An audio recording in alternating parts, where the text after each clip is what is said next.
يا حامل القرآن قد خصك الرحمن.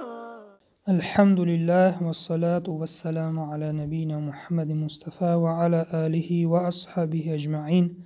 السلام عليكم ورحمة الله وبركاته.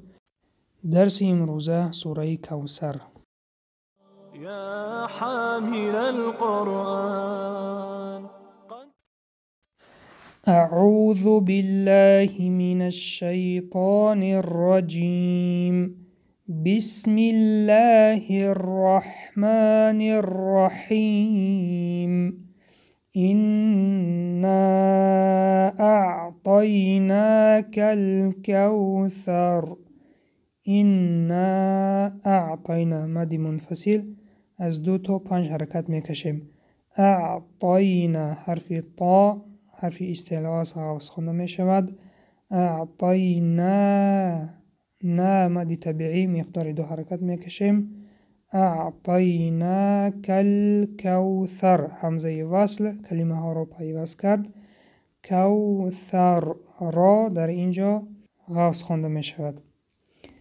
فصل لربك وانحر. فصل صاد حرف استعلا حفظ خونده می شود.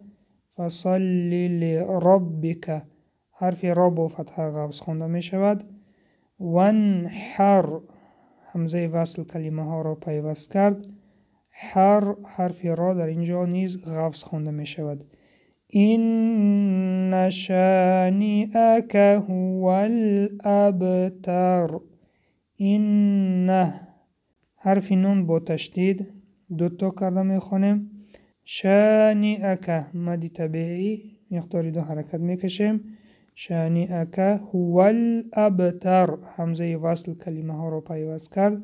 اب قلقله تر حرف را در اینجا نیز حفظ خونده میشود. بسم الله الرحمن الرحيم. إنا أعطيناك الكوثر فصل لربك وانحر. إن شانئك هو الأبتر. با همین درس امروزه را به انجام میرسانیم. سبحانك اللهم و بحمدك نشهد ان لا اله الا انت نستغفرك و نتوب الیک. تا درس های آینده در حفظ و امان الله باشید.